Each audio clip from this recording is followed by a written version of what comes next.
안녕하십니까. 자유북한 방송의 강석진입니다. 이 시간도 우리 신동준 박사님께서 38선이 그어지게 된 그 국제적인 그 배경과 그 역사에 대해서 좀 디테일하게 또 포괄적으로 말씀해 주시겠습니다. 네. 예, 반갑습니다. 자유통일국민연합의 신동춘입니다. 예, 38선은 뭐 국제적으로 거졌지만은 이 38선이 거지는 전후를 해서 이승만 박사가 그 소련의 흉계를 폭로하면서 여러 가지 국제적인 사건이 이제 벌어지게 됩니다. 예. 물론 38선 분단의 객관적인 국제적인 정황도 보겠지만 거기서 우리 이승만 박사를 국제적인 애교가 어떻게 전개가 됐는지 하는 것이 이번에 주안점이 되겠습니다. 예, 그래서 이제 이 카이로 회담 문제, 그다음에 카이로 회담 말고 또 얄타 회담, 포츠담 회담 많이 있죠. 예, 그런 것들. 그러니까 이 회담이 네. 결국은 이제 전쟁이 2차 대전이 종료되면은 일본의 식민지였던 이 조선반도를 어떻게 이것을 분담하고 어떻게 해결할 건가, 네. 어떻게 또 독립시킬 건가, 거기에 대한 게 회담, 거기에 대한 내용이 여기 회담에 그렇죠. 포함된 거죠. 그럼요. 가장 핵심적인 게 그런 것입니다. 예, 그 세계가 이미 이제 1차 세계대전 때부터 미국 대통령 윌슨의 민족 자결주의부터 시작해서 식민지가 서서히 독립을 하기 시작했어요. 그때도 이제 영국이나 프랑스 같은 식민지가 많은 나라들은 그 미국의 그런 민족 자결주의를 굉장히 불편하게 생각했어요. 자기들이 식민지를 잃는 걸 좋아하는 나라가 없거든요. 제국주의 나라들이. 2차 세계대전도 비슷합니다. 1차 세계대전 때 일부 식민지가 독립을 했음에도 불구하고 아직도 많은 식민지가 남아 있었어요. 영국, 프랑스 뭐 등등. 예. 이제 두 가지가 있을 수가 있는데, 하나는 이제 패전국으로 이미 예상이 됐잖아요. 1943년대에는 연합국 입장에서 보면 독일하고 일본이 패망을 할 것으로 예정을 하고 거기에가 가지고 있는 식민지나 이런 거를 어떻게 처리할 건가 하는 것이 중요한 것이 된 전후 것이죠. 질서를 이제 네. 어떻게 잡을 건가, 이제 거기에 대해 강대국들이 여기에 대해서 이제 회의를 한 거네요. 네, 그렇습니다. 네. 그리고 이제 카이로 회담에서 이제 1943년 11월 23일인데 한국의 독립 문제가 처음으로 거론이 됐어요. 물론 그 전부터 수면하에서는 이미 있었습니다만 국제적인 회담에서 공식적으로 된 것은 이게 처음입니다. 그러니까 이때는 뭐 구체적으로 38선 이야기는 안 나왔겠어요. 네, 38선 얘기는 안 나왔지만 이게 이제 굉장히 중요한 것이 뭐냐면 여기 루스벨트 대통령이 참석을 했는데 특별보좌관이 이미 준비한 그 해리 호킨스가 카이로 회담의 선언 초안을 작성해서 이 장개석하고 저기 하고 이렇게 처칠하고 3자 회담을 했어요. 여기서 보면 이제 선언 초안이 처음에는 일본 몰락 이후에 가능한 한 가장 이른 시기에 한국이 자유롭고 독립적인 국가가 될 것임을 결의한다라는 것이 홉킨스 초안에서 처음 등장을 합니다. 여기 중요한 것은 가장 이른 시기라고만 돼 있어요. 그러니까 굉장히 좋은 거예요. 빨리 하게 독립을 시키는 건데, 자 이제 이게 문제는 뭐냐면 가능한 한 가장 이른 시기에라는 규절이 루스벨트와 처칠의 수정을 거쳐서 이것이 적절한 절차를 거쳐서로 확정이 됐어요. 이게 이제 왜 그러냐? 결국은 영국이 여기서 작용을 했다고 봐야 돼요. 식민지 독립 문제는 영국에게는 불편한 의제예요. 그러니까 무조건 다 독립을 시켜야 되면 자국이 가지고 있는 다른 식민지도 연쇄적으로 독립을 해줘야 되는 문제가 있기 때문에 가급적 어떤 하나의 장치를 하는 건데 이게 이제 소위 말하는 신탁동체, 국제적인 신탁동체 문제. 그러니까 미국도 뭐 처칠의 또 체면을 또 세워줘야 될 거 아니야. 루즈벨트가 이런 것을 너무나 이상주의적으로 밀지 않고 현실적으로 타협을 하면서 우리 민족에게는 상당히 불행하게 된 그 전조가 된 겁니다. 이 뭐 하여간 카이로 회담은 그 이제 이집트의 그 피라미드가 있는 그 유서 깊은 데인데 이건 영국이 다 준비를 했어요. 영국이 다 이 장소나 다 모든 것을 준비했기 때문에 영국의 그 입김이 상당히 들어갔다. 그렇죠. 이렇게 볼 수가 있습니다. 근데 이제 중국에 이제 이때 장개석 총통이 참석을 했죠. 미국 국무부 기록에 의하면 이제 이 중국의 입장을 잘 알 수가 있어요. 그때는 중국이 국제적으로 대표하는 것은 장개석이에요. 소련, 중국의 공산당이 한 것은 결국 나중에 내전을 통해서 1949년에 중화민주주의 인민공화국이 탄생한 후부터 중국을 대표하는 거죠. 그 전에는 장개석의 국민당 정부가 국제적으로 대표를 했죠. 그 이제 중국이 만주와 한국의 재점령을 포함한 광범위한 야심을 갖고 있는 것은 의심할 여지가 없다. 자, 보세요. 그래, 아까 지난 시간에 우리가 무슨 얘기를 했죠? 한국의 임시정부를 장개석 총통이 끝끝내 승인을 안 했어요. 이건 뭐냐면 일본이 패망한 후에 한국은 원래 옛날부터 속국이라고 생각하고 있는 중국이 한반도를 다시 재점령하겠다 하는 것이 다 포함이 되어 있는 거예요. 그 다음에 여기 또 이제 엘리엇 해고록이라는 데를 보면은 그 장개석 이제 대통령이 한국을 포함해서 일본 점령 지역에 대한 전후 배치에 대해서 물었는데 장제스는 한국 운명에 별로 관심이 없는 듯했다. 뭐 관심이 없는 게 아니라 오히려 자기 속셈을 숨긴 거죠. 속셈을 숨긴 것이지 실제로는 광범위한 야심을 갖고 있다 하는 것이 정답이죠. 그러니까 중국도 적극적으로 우리를 보호를 전혀 안 한 겁니다. 이게. 왜 그러냐면 장제스는 임시정부를 공식 망명정부로 끝까지 승인을 하지 않았어요. 김구 주석의 염원을 끝까지 애면했고 이때 임정의 애교부장 조소항은 불만과 한탄을 했습니다. 국민당 정부는 공산당과 내전 상태에 있었고 일본과 전쟁 중에 있어 한국을 승인할 위치에 있지도 못했고 또 자기들도 형편이 좋지도 않아. 내심 전후에 잘 되면은 한반도를 중국의 속국으로 두려는 의도입니다. 제가 지금 얘기한 그대로입니다. 예, 그래서 조소항은 귀옛말로 했어요. 일본 패전으로 한국을 중국의 종주권 아래 두려는 중국의 욕망 때문이다. 이게 정확히 드러난 겁니다. 근데 이제 중국이 한반도에 대한 그런 그 인식은 지금도 안 바뀐 것 같아요. 그러니까 이 역사를 보면 그대로 지금 유지가 되는 거예요. 시진핑이가 뭐 기회 있을 때마다 얘기했죠. 옛날에 그 중국의 한반도가 중국의 속국이었다 하는 거는 지금도 속국으로 취급하겠다는 속내가 다분히 있는 것이고 지금도 그와 같은 선상에서 중국이 끊임없이 대한민국 정부에 대한 이 공작을 통해서 중국의 뜻대로 공산화를 하려는 그런 음모가 엄청나게 저는 진행되고 있다고 보고 있습니다. 그래 이제 장제스의 관심은 한반도에서 중국의 영향력의 복귀였죠. 왜냐하면 이 청일 전쟁 이후에 중국은 이미 한반도에서 일본한테 져가지고 물러나 있는 상태거든요. 너무나 자존심도 상하고 시쳇말로 쪽팔렸잖아요. 그러니까 다시 그거를 회복하겠다 그런 얘기예요. 그 이제 이때부터 그래서 그러면 적절한 절차가 뭐냐? 이게 2차 세계대전 이후에 한국이 중국의 위임 통치를 받을 수 있다는 루머가 중국 신문에 실리면서 한국인들을 혼란시키고 있다. 이미 이런 것들이 돼 있으면서 한국인들은 카이로 선언 축하 모임을 취소했다. 처음엔 독립이 되는 줄 알았더니 이게 in due course, 적절한 절차에 따라서 이게 신탁 통치로 인식이 되면서 경악을 금치 못하는 거예요. 그래서 한국인들은 벌써 중국의 신탁 통치를 먼저 의심을 했어요. 그런데 이제 사실은 중국보다 더 센 나라가 뒤에 소련이 있었잖아요. 이게 이제 중국 대신에 소련이 들어가게 되는 것입니다. 그래서 이승만 박사도 미국 국무부의 임시정부 승인을 줄기차게 요구를 했죠. 국무부는 역시 이승만을 애면했습니다.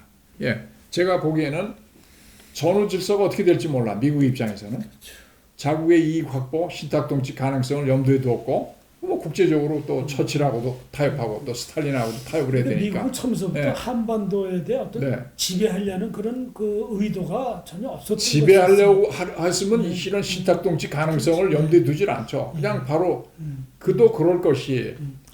근데 이제 요즘 그 좌파 우리나라에도 좌파 인사들이 지금 이렇게 휴전선이 되고 남북에 갈려진 게 미국이 조선 땅에 대한 한반도에 대한 야욕 때문에 미군이 지금 한반도에 지금 주둔하고 있다 그렇게 주장하는데 그건 좀 모습이 전혀 거꾸로고 오히려 소련이 너무 한반도에 대한 지배 야욕이 돼서 먼저 들어왔잖아요, 사실은. 그렇죠, 먼저 들어왔지. 그러나 미국도 같은 일본의 식민지였는데 한반도가 일본의 식민지 일본을 패망시키기 위해서 미국이 어마어마한 그 희생을 치렀거든요. 소련은 일본하고 전쟁한 게 별로 없어요. 극동에서 조그만 전쟁이지.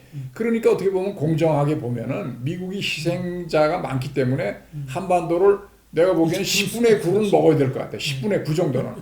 그래도 미국은 반으로 서로 이렇게 타협을 한 거예요. 그게.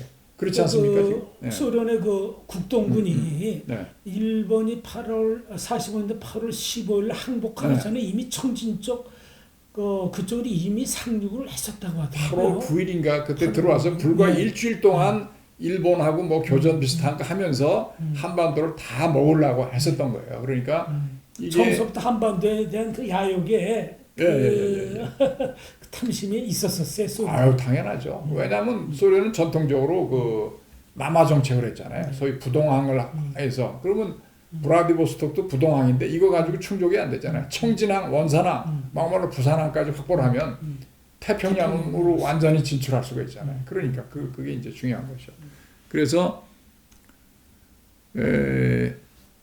임정과 또 다른 단체들을 소련이 승인할 가능성, 임정 말고도 또 이 좌파 단체들이 많이 있었잖아요. 좌파 뭐 정부도 뭐 있었다고요. 그런 것들이 소련이 또 승인할까봐 이거를 함부로 이 상해 임시정부 나중에는 충칭에 가 있었습니다. 이걸 하기가 어렵다고 미승인 상태로 주는 것이 좋겠다고 판단했어요. 예, 카이로 회담은 세계의 그 식민지를 해체한다는 명분이 있었지만 그것이 현실적으로 식민지를 많이 두고 있는 영국 등 이런 그 고려에 의해서 결국 해결이 안 되고 또 다른 음모, 국제적인 음모와 장치로 연결이 되는 저기 한 것이죠. 그래서 루즈벨트가 속도를 조절했어요. 이 여러 가지 전후 질서에 따라서. 그러니까 과거 영국 식민지, 인도, 버마는 건드리지도 않았고 일본의 점령지, 중국 식민지, 한국에만 초점을 뒀는데 그것도 마일드하게 하는 거예요. 마일드하게. 그러니까 루즈벨트는 한반도에 대한 중국, 소련 등 열강에 상충하는 야심을 중화시키기 위한 국제 관리 방식이 기묘하다고 생각했다. 다 먹으려고 생각도 안 했지만 그래도 소련이나 중국이 일방적으로 한반도를 먹는 것도 그것도 미국인 또 곤란하다 이렇게 또 본 것이죠. 그런 생각이 굉장히 지금 오늘의 남북한이 생기게 된 단초가 된 전에 겁니다. 한반도뿐만이 아니라 대만하고 필리핀까지도 점령하고 있었죠.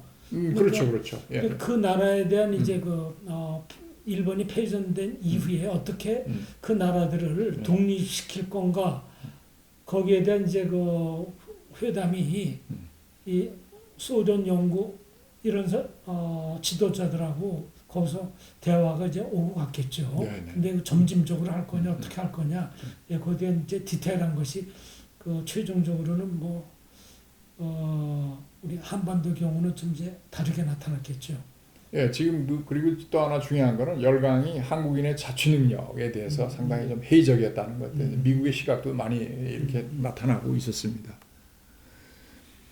43년 7월 달에 김구가 장제스를 면담을 했는데 장제스는 말로는 한국 독립의 관철을 위해서 노력할 것을 약속을 했고 이승만은 루스벨트에게 일본 팽창주의를 저지할 민족은 한국뿐이라고 역설을 했지만은 장제스는 김구의 염원을 반영하지 않았고 또 루스벨트도 이승만의 그 요청에 대해서 반응을 보이지 않았습니다. 결국 강대국은 자국을 위해서 행동을 했고 우리는 강대국으로 움직일 만한 힘이 그때 없었다는 겁니다. 일본의 식민지에 불과한 겁니다. 예.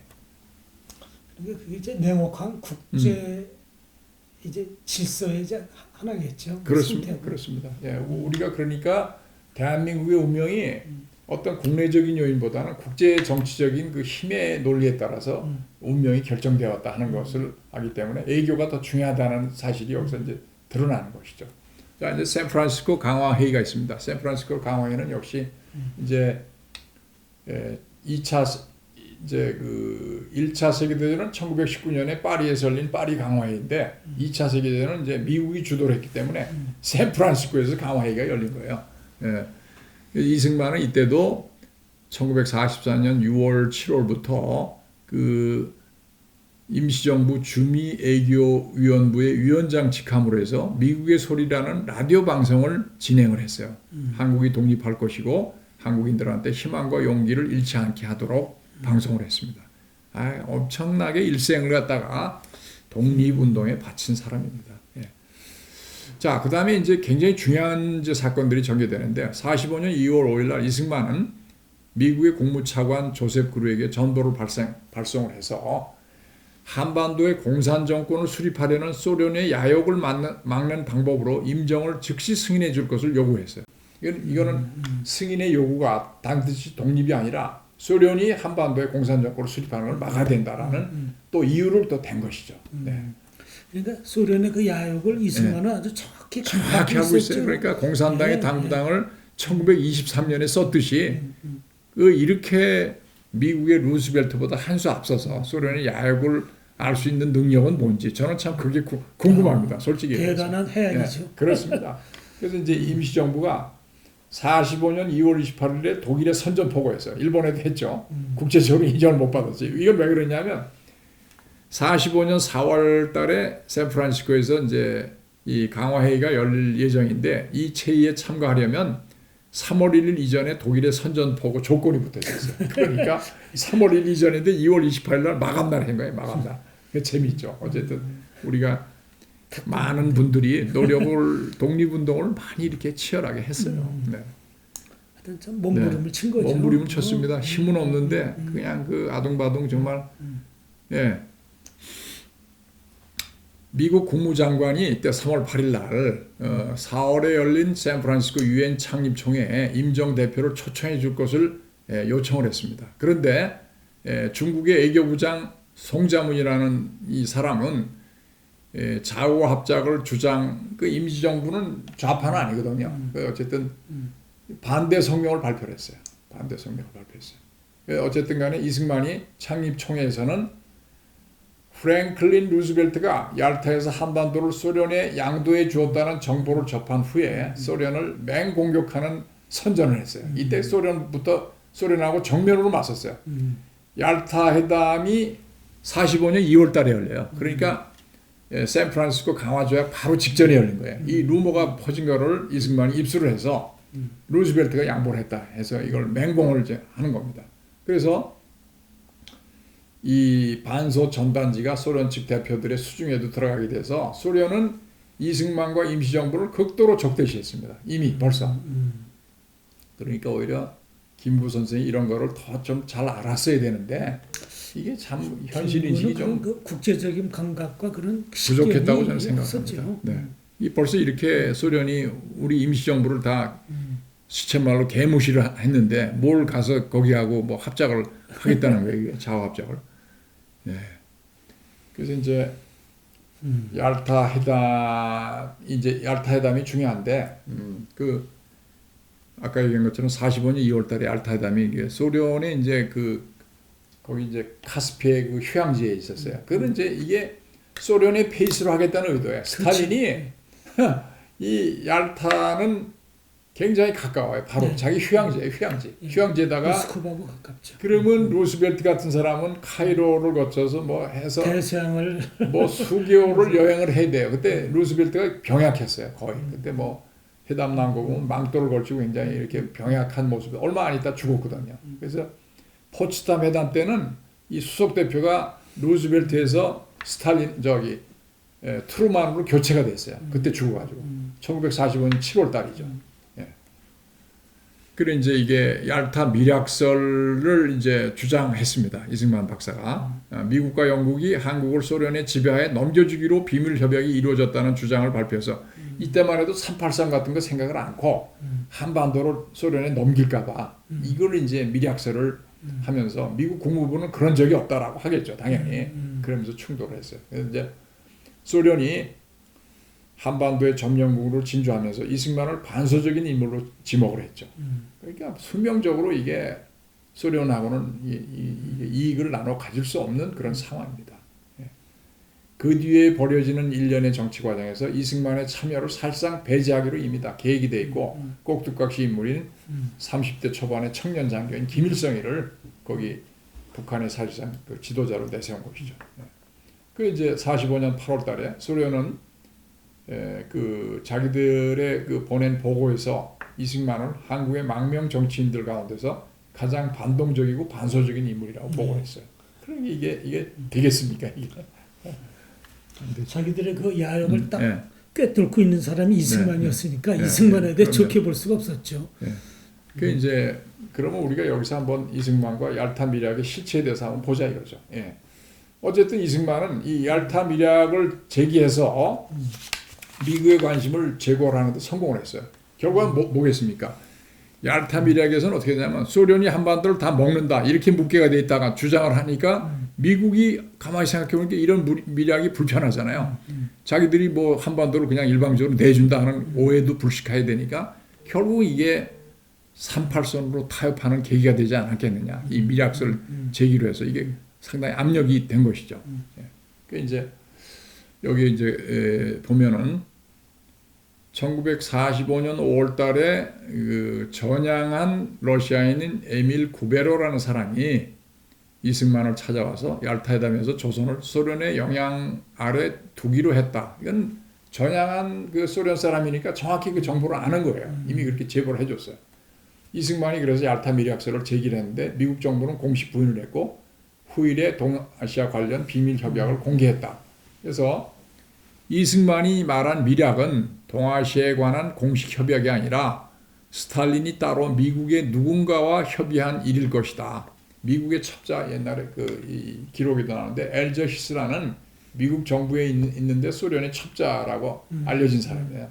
이 사람이 이 당시 그 백악관에 그 소련의 첩자들이 많았다고 많이 있었어요. 예. 당시 루즈벨트 때 정부 내에서는 친소 인사 첩자가 다수 활약을 했어요. 이거는 그러니까 뭐 기밀이 다 섞였죠. 로버트 올리버가 쓴 이승만의 대미 투쟁에 다 나와 있는 얘기입니다. 이거는. 예. 그래서 미군은 얄타 협정 때는 소극적 자세를 했지만은 결국 한반도에 미군을 진주하면서 38선을 하면서 한반도 전체 공산화를 막게 되었습니다. 이게. 예. 그래서 참으로 이게 역사가 그러니까 이승만 박사가 어마어마한 역할을 한 거죠. 얄타 미략설이 그 대표적인 거예요.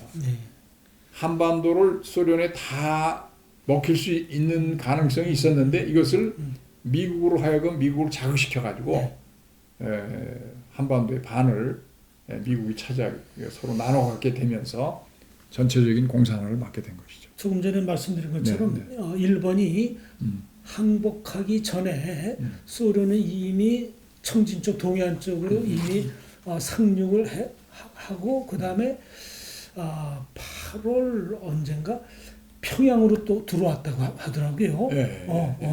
그러니까 이제 미국으로 볼 때 이거 그냥 내버려 뒀다가는 서울까지도 내려올 수 있을 것 같으니까 아마 그 메가더가 국무부하고 메가더가 소련한테 통보를 해갖고 더 이상 남하지 않도록 그걸 갖다가 막았다고 하더라고요. 그러니까 그런 면에 있어서 그나마 절반이라도 우리가 지킬 수 있었던 게 미국의 영향이라고 그걸 우리가 인정해야 될 것 같아요. 자, 재미난 참 세계사는 비극적이고 또 어떻게 보면 다른 면으로 하면 재미있다고도 볼 수가 있는데요. 자, 2차 세계대전이 어땠습니까? 그 주축국이 이제 독일, 일본, 이태리인데 이태리는 별로 큰 존재가 아니고 결국은 독일하고 일본에 가장 많이 이제 싸우게 된 것은 일본하고 제일 많이 싸운 나라는 미국이죠. 그다음에 이제 소련은 독일하고 싸우면서 어마어마한 희생을 치렀어요. 그런데 이렇게 연합국이 미국이 소련에 대해서 물자도 대주고 그랬어요. 같은 연합국이면서 굉장히.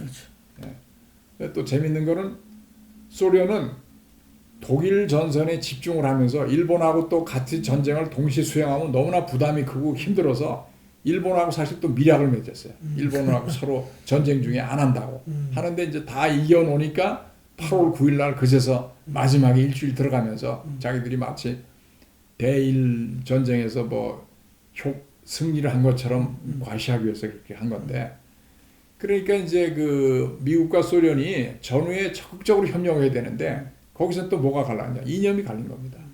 소련은 그때 1917년에 볼셰비크 혁명으로 이미 소련의 공산화를 달성하면서 이것을 이제 세계를 전체로 공산화하려는 야욕에 불타면서 이때부터 동서냉전이 시작이 된 겁니다. 그것이 첫 번째로 나타난 것이 어떻게 보면 한반도에 북한의 소련군이 진주하면서 결국은 남한을 공산화하겠다고 하는 것이 6.25 전쟁이고, 급속히 1945년 독일이 진으로 동구권을 그냥 전부 다 탱크로 밀어버려가지고 소련의 위성국가로 만들었잖아요, 이게.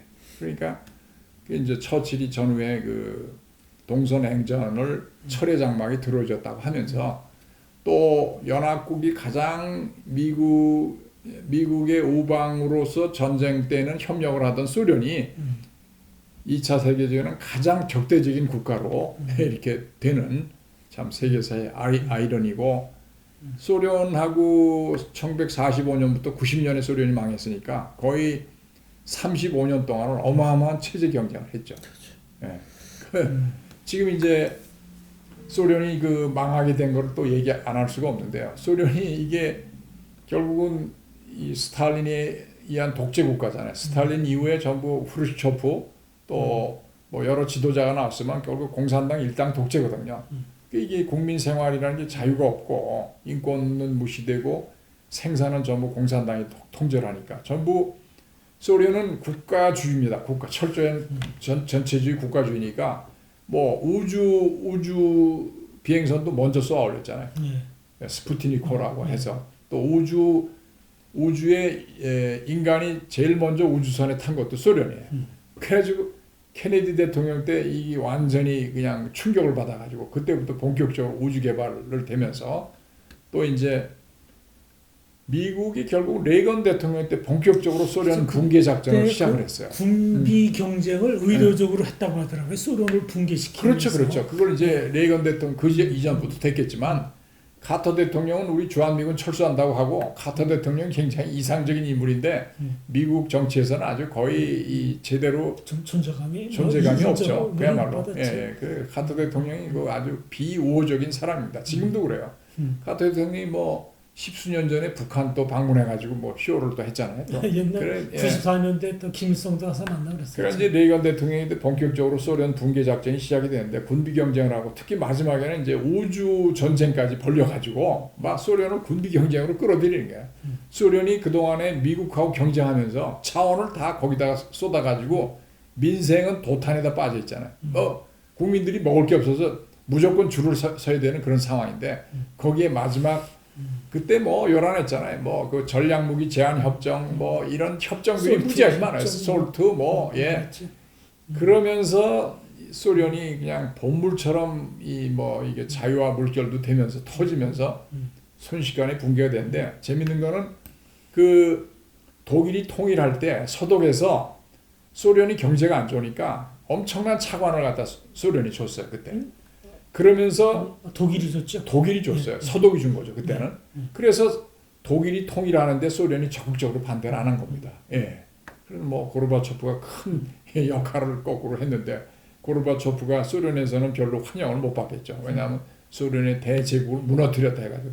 근데 나중에 나온 지도자가 다 뭐예요? 보리스 옐친이나 뭐 푸틴이나 전부 다 독재자들이 나타나가지고 결국 망해가고 있었죠. 망해가고 있었던 거예요. 누가 들어서도 망할 수밖에 없었죠. 예. 소련이라는. 그리고 15개 나라라는 공화국이 있잖아요. 자치공화국이 그냥 그게 뭐 사실 뭐 그 소련도 아니었죠. 러시아도 아니었었죠. 예, 그거는 이제 뭐 원래 해교공화국들 다 묶어가지고 말이죠. 그 소련의 경제를 모스크바 위주로 해서 거의 그 이 종속 경제로 만들었어요. 카자흐스탄 같은데 농산물을 전부 모스크바에 수출을 해서 먹고 사는 나라. 뭐 전부 이렇게 분업화를 시켜가지고 자치 능력이 없게 만들었어요. 그 다음에 이쪽에 뭐 폴란드니 헝가리니 뭐 저항만 있으면 소련의 탱크가 그냥 뭉개가지고 수백 명씩 죽이고 이렇게 철권 통치를 했어요. 그 비슷한 예가 유고슬라비아 있잖아요. 유고슬라비아 티토도 꽉 누르고 있다가 티토 대통령이 죽으니까 다 일어나가지고 지금 거기 유고 연방의 한 나라가 12개 국가로 분열이 됐어요. 지금. 그게 그러니까 슬로바키아 뭐. 그래 이제 민족 문제, 인종 문제, 종교 문제가 얽혀가지고 지금 중국이 비슷한 거야. 중국이 지금 소수민족들이 많잖아요. 거기는 이제 민족 문제, 종교 문제, 또 지역 문제, 그리고 또 문화가 또 틀리잖아요. 그거를 지금 신장 위구르에 100만 명 이상을 억류하고 있잖아요. 또 티벳의 불교를 갖다 탄압을 해서 달라이라마가 망명 중에 있잖아요. 아직도. 그러니까 이 자유와 인권을 존중하는 세계의 역사가 승리해 가고 있습니다. 저는 반드시 그렇게 믿고 그것을 공산당이라는 일당 독재가 철권 통치를 하면서 자기들 기득권을 계속 유지하는 체제는 계속해서 유지될 수 없을 것이다. 보고 소련이 망했듯이 중국도 다시 자유민주주의 비슷한 그 국민을 위한 정치를 한다면은 훌륭한 국가로 탄생할 수 있지만 그럴 가능성은 별로 없어 보입니다. 제가 보기에는. 홍콩의 민주화도 지금 뭐 중국이 어떻게 지금 뜨거운 감자가 돼서 중국이 만약 군대를 투입하면 홍콩의 자금이 다 빠져나가요. 그러면 중국 경제가 홍콩의 금융시장에 많이 의존을 하고 있는데 굉장히 어렵게 되는 것이죠. 네. 그래서 이제 저희가 이제 이승만 대통령의 그 어떤 독립투쟁을 통해서 세계 역사를 봤는데요. 이게 정말 아주 치열한 우리 민족의 삶이 느껴지는 한 대목입니다. 이런 분들이 훌륭한 분들이 안 계셨으면 대한민국이 뭐 성립이 될 수 있겠습니까? 국제 정세를 잘 읽고 우리가 강대국의 힘도 이용하고 그런 강대국하고 잘 지내야죠. 그러니까 우리가 1953년 7월달에 휴전 이후에 한미 군사 동맹 협정이 있음으로 인해서 우리가 경제 발전에 주력할 수가 있었고 발전할 수가 있었고 오늘의 대한민국의 선진국의 그 반열에 설 수 있었던 것이 그 역사의 배후를 보면은 이승만 대통령의 그런 그 통치력, 외교 능력 이것이 참 지대했다는 걸 우리가 인정 안 할 수가 없군요. 네, 그렇죠. 그러니까 시대적인 사명과 상황을 잘 이해를 하고 어떻게 가야 되느냐 하는 것이 국민과 지도자의 선택인데 이것이 대한민국에서는 특히 더 중요하다라는 말씀을 드리면서 이 시간을 마치도록 하겠습니다. 네, 감사합니다.